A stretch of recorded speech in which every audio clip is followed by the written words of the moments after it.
Hi guys. Pardon the beard. I've had it growing for a while there, since before winter.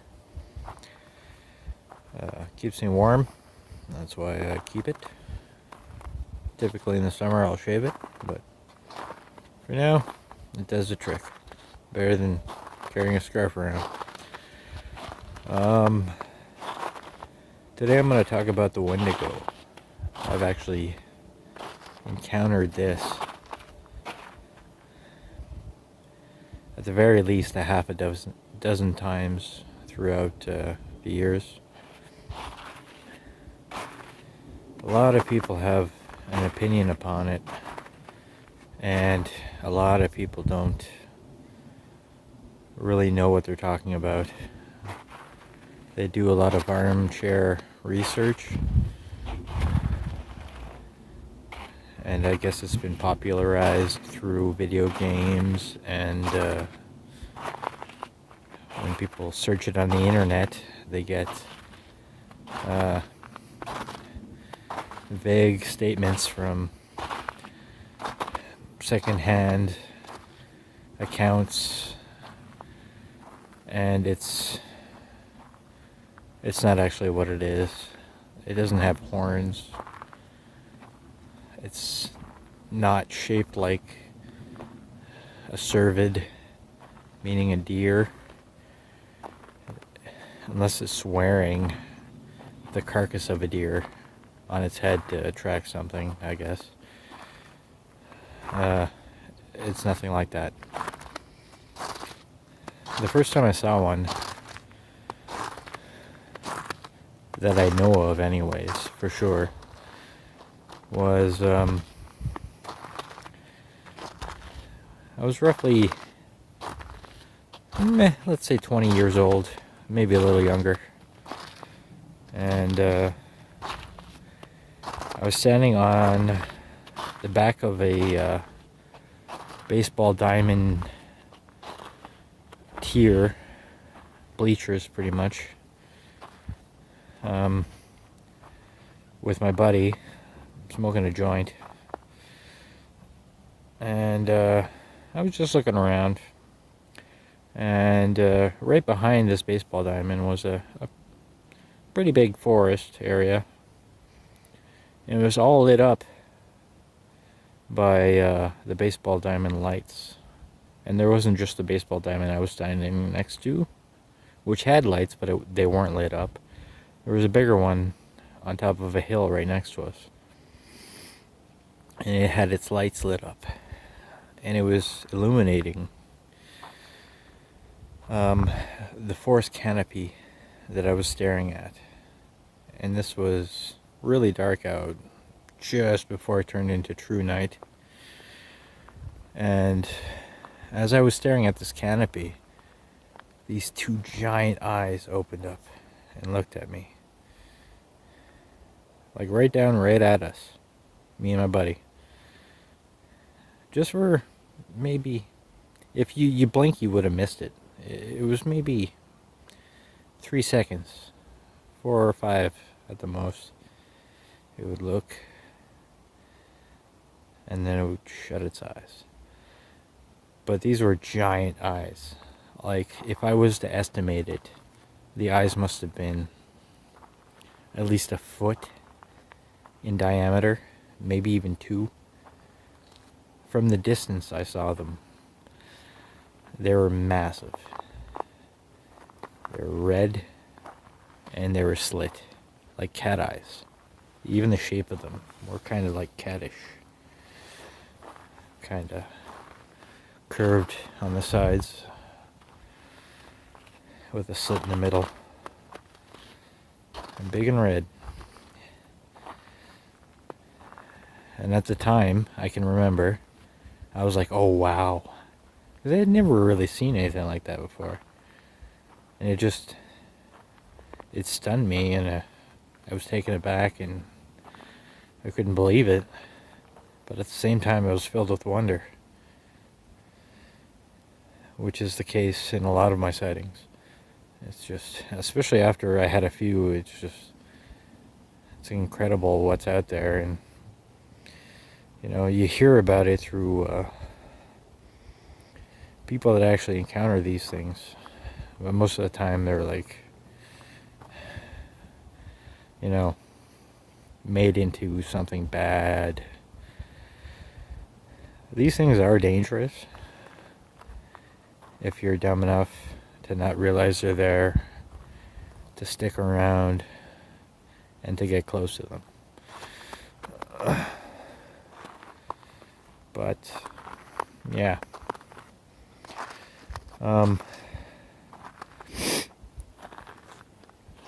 I think my clearest view of one was right around that same time. I must have been around the same age. But I used to live by a ferry, like directly next to one, that went from Ontario to Quebec, in Cumberland, to a place called Masson Angers. And I was standing on the pier on the Ontario side, which I typically did ever since I was young. We lived there maybe 20 years. A little less than that, 15, let's say. And I'd lived there since I was young, up until I was in my late teens.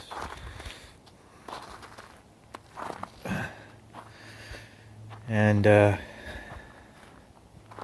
was just doing my regular thing, standing on the pier, walking back and forth, smoking my cigarettes, smoking a joint, doing whatever, watching, looking out over the river and the scenery, watching the water flow, which typically relaxes me.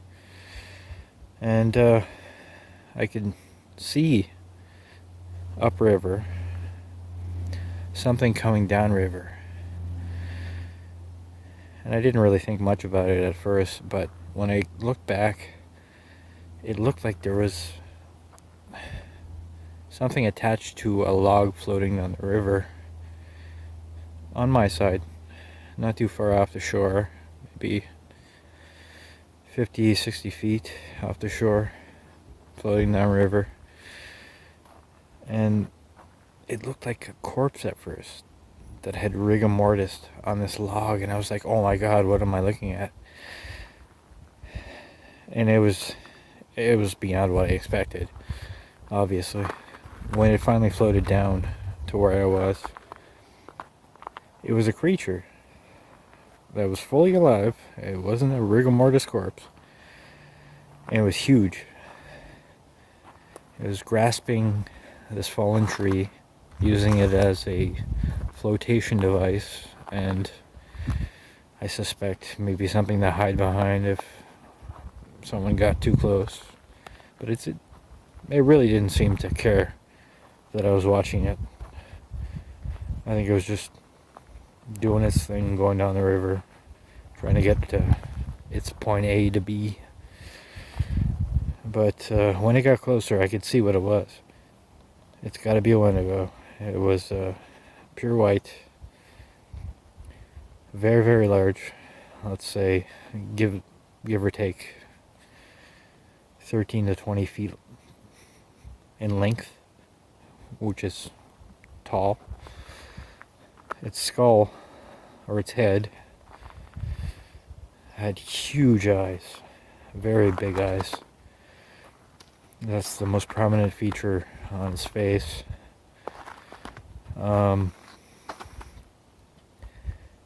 But it was actually, besides being taken aback and surprised and fucking shocked, its eyes were like slate gray that caught the light and made it really luminescent. It was actually quite beautiful. They were feline, like cat eyes. It had like little veins going through them, and it's hard to describe, but they're very beautiful. Like, these creatures are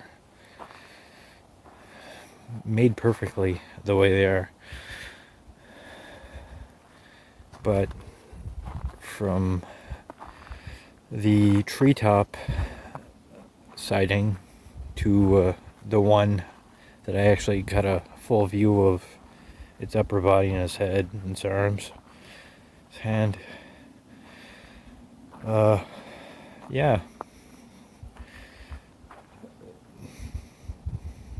They're absolutely real. Besides its eyes, which took up most of its upper head, it didn't have a very pronounced nose. It was just two slits. But its teeth, the upper jaw, all of its teeth, like you could pretty much picture like where my mustache is. It just jutted out, and all of its upper teeth were sharp, robust, like big and round. They came down kind of like to a point, but not too much. And they hung over its lower jaw. But they were all sharp, all of its teeth. And its skin was kind of just pale white. All of its skin looked like it was stretched, like it grew too fast for its skin to properly rebound from the growth. Like it was just stretched over. Even its face was all super stretched.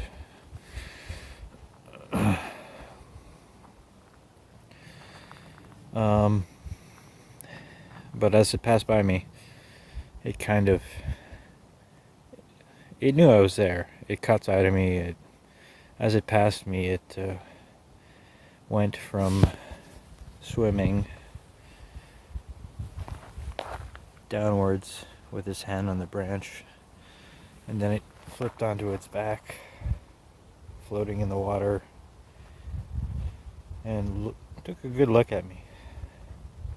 It was pretty incredible. I was really blessed to have had this encounter. And then it flipped back and then continued on its way down the river, just a little ways. Let's say about 400 or 500 meters down this bay area of the river. And then when it got to a heavily wooded area, it disembarked into the land. I guess it went through the trees, got up into the trees.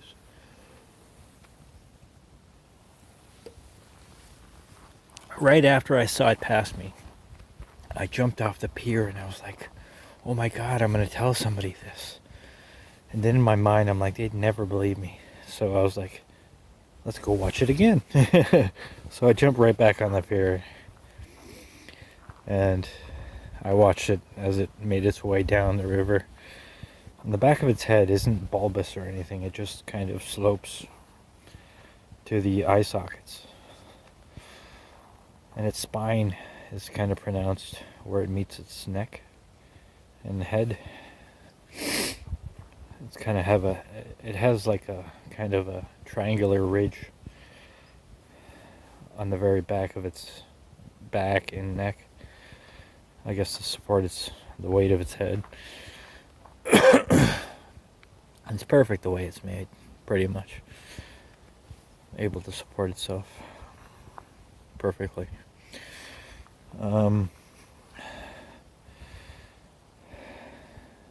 I've met these things more than once. Like, those are two descriptions of my encounters. Those encounters were maybe months apart. But in those months, it was in the area. I'm pretty sure there was more than one. That wasn't the same one I saw in the canopy of the trees in my first description of my encounter. The one in the trees was way bigger than the one I saw in the river. I think the one in the river was much younger. And the one in the trees must have been full grown and just huge. Like over 20 feet. It was really incredible. I just couldn't imagine seeing it out in the open. It's just too big.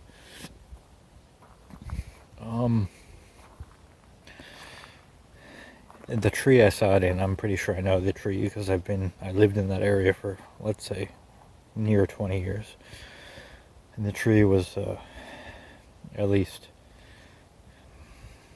8 feet in diameter at the base. It was a big, sturdy tree, so no wonder it perched itself on that one at the very top.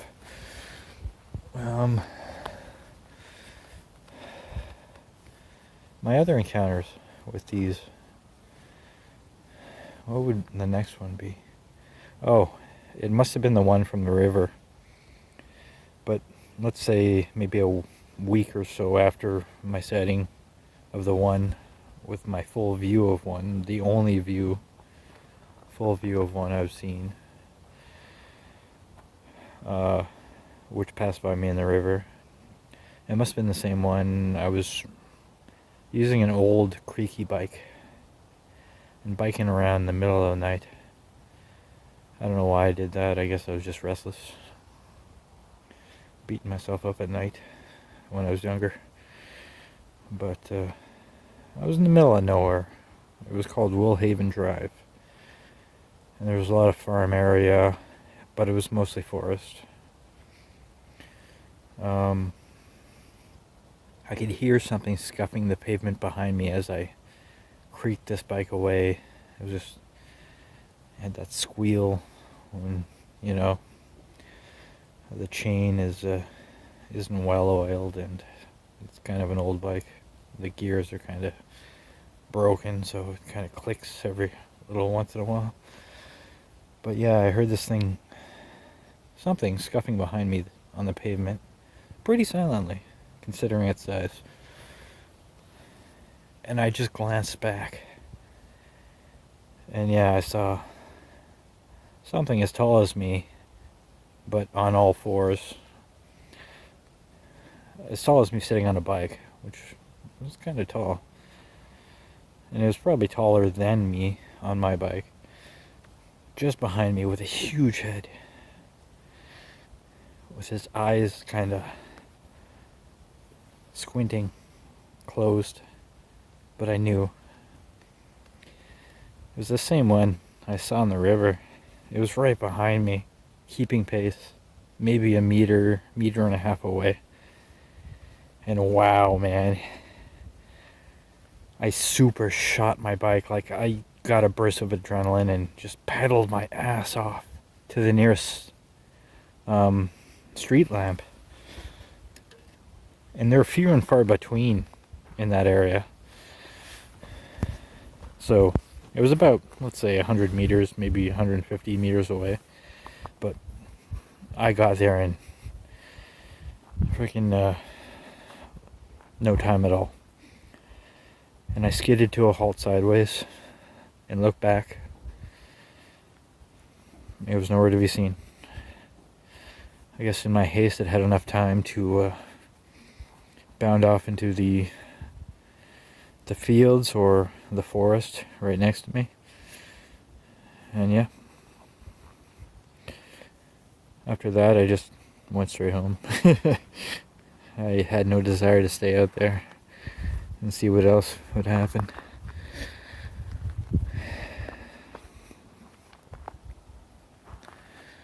But later on in life, I'd have instances where, I'd know they're around. And they're really sneaky. Besides being so big, you wouldn't even know they're there. They could stay completely still wherever they are. And they're so skinny. If a tree, it doesn't even have to be a really, really big tree. If a tree is big enough, they can angle themselves directly behind a tree to, let's say, someone they know is there. And trust me, they can see things in the dark. They're like apex nocturnal predators. If they have evolved over time to be like that. I don't think there's very many of them, otherwise you'd hear about it more often, but I'm sure there's enough to keep a viable, healthy population going in this part of the world, which is eastern Canada and northern United States on the east side.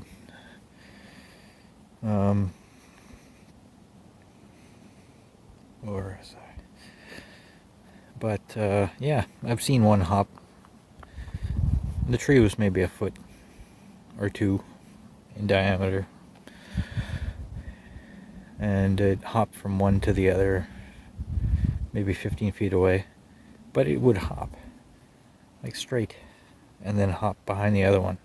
It would land perfectly, and you couldn't see it behind the tree. Like, that's how skinny these things are, and that's how well they can actually disguise themselves. I didn't hear much either. I think this was the winter time as well. It might have been summer or spring or fall or whatever, but I'm pretty sure it was winter. And then there's another big sighting. It's probably the last one I'll describe.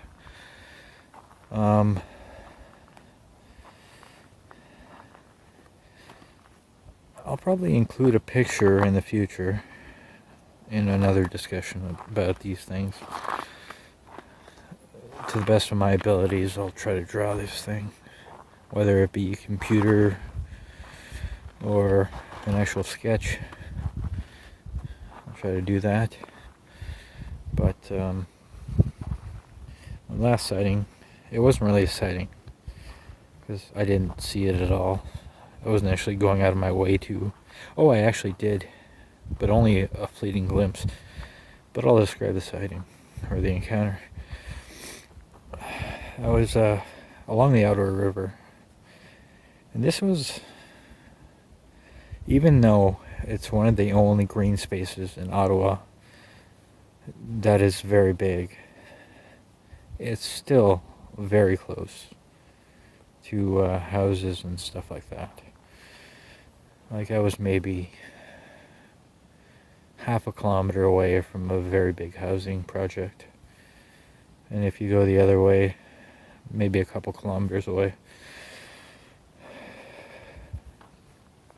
This was the Orleans area, but I was right next to a creek called Greens Creek, where it meets the Outer River, and there's a small peninsula that jets out on the other side of this creek.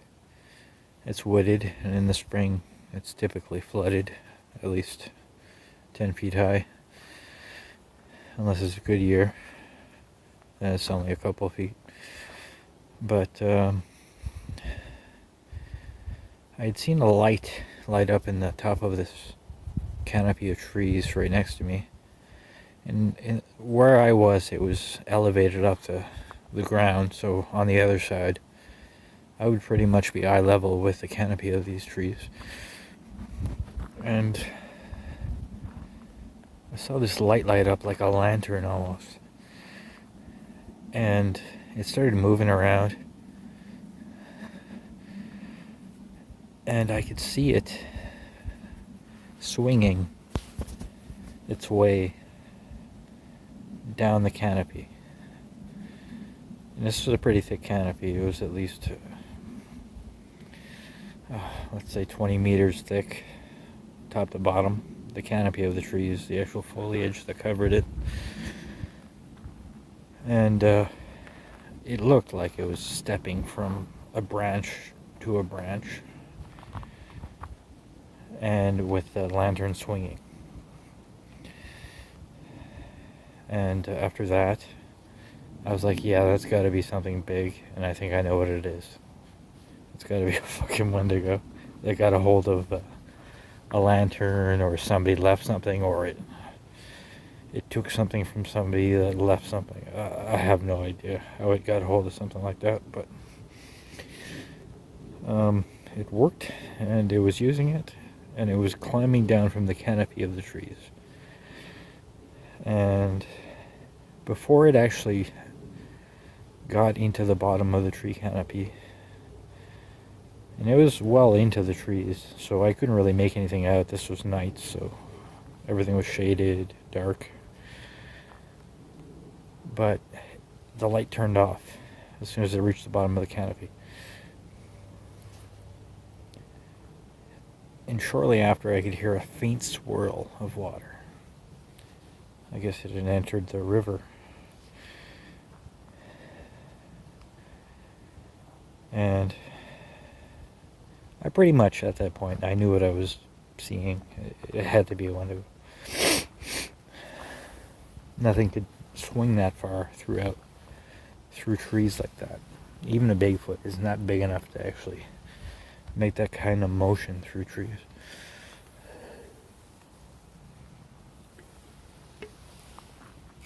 And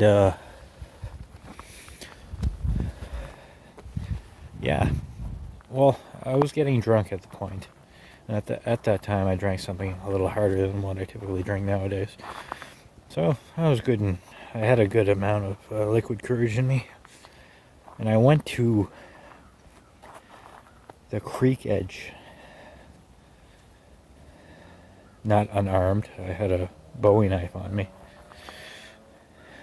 And I put my back to the creek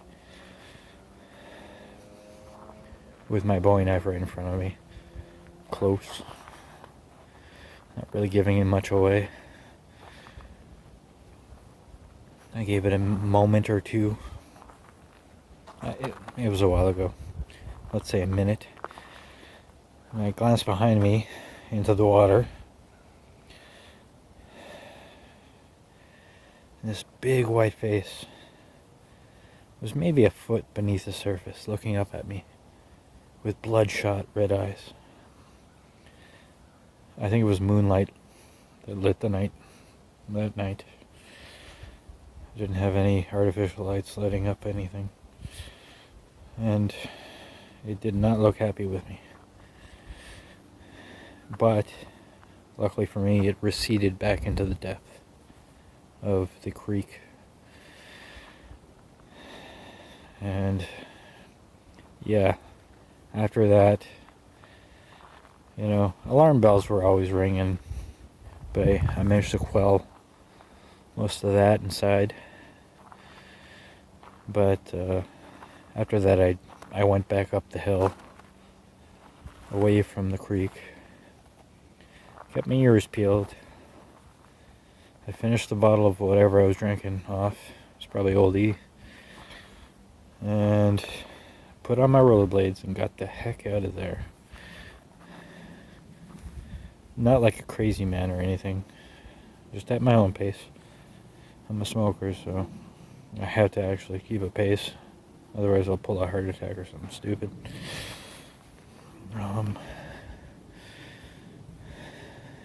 Yeah, but that's typically what you expect with these things. I may have encountered it again, but I never really stuck around, and I never really noted it in my head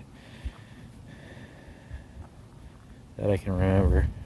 Yeah, there's nothing substantial that I can remember, so that's my story of the Wendigo. And to keep content going, I'll likely revisit this subject if I ever get enough viewers that are interested in this.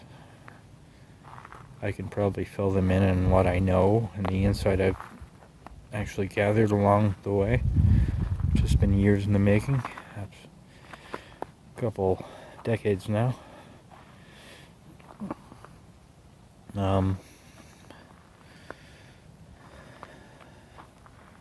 We'll see where it goes, I guess. I'll hashtag everything out. I've got more stories. Once the weather starts looking better, I'll start going to more places, not just around my house. This actually is an area similar to where I typically take my videos.